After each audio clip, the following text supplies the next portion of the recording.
First of all, get into these glasses. We are spreading love around in this camp. I'm actually pinching myself because a year ago, God dropped a vision in my head, and it was a wild vision. It was a vision so far-fetched that I couldn't even imagine that it could be a thing. God told me that Carrie's Touch was going to tap into edutainment, education and entertainment, as a form of raising awareness and providing education around many things, breast cancer related, other chronic illness related, but most importantly, how we heal in community. God dropped a vision that Carrie's Touch was going to produce a raisin in the sun, and we did that.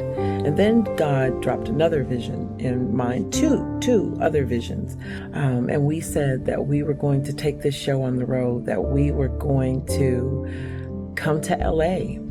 At that time, we had no leads, we had no interest, we had nothing other than LA was our first stop. And then we said we were going to go to New York. Again, no leads, no connections, no thoughts, none of those things. And I am sitting here in a hotel in Los Angeles, preparing to perform Dinner with the Youngers, the vision that God gave to me. I'm telling you this because I know God has given you a vision. I know God has told you that you're going to do something that is so far from what your mind can receive or perceive. You're probably wondering, where am I going to get the money? You're probably even saying, I don't know how to do that. I've never done that before. Who's going to do it with me? I am here to tell you, do the daggone thing. Be obedient to what God is telling you to do, and trust that God has purposed you for a special reason. Story time. On the plane, on the ride over, every seat was full. I sat next to a gentleman who is a bee rescuer, and he proceeded to share with me just about how all of that came to be.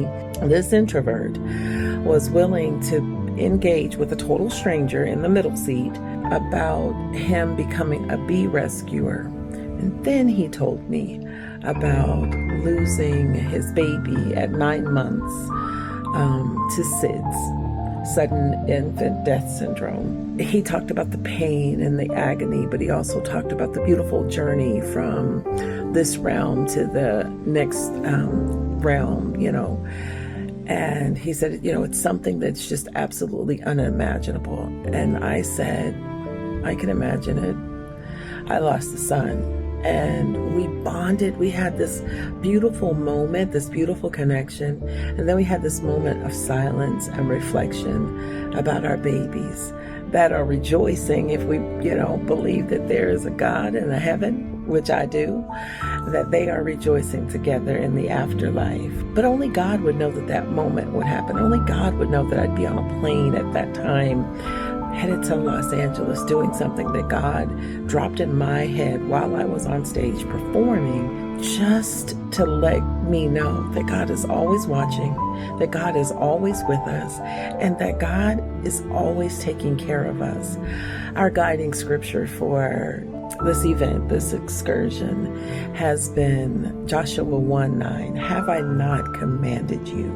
Be strong and courageous. Do not be afraid.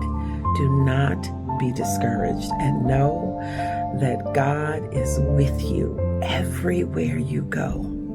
So, on that note, I'm going to say, whatever the thing is that God has told you to do it. Do it scared. Do it without knowing. Do it without the resources. Just put it in motion and do it. Dinner with the Youngers in Los Angeles, our first stop. See you soon.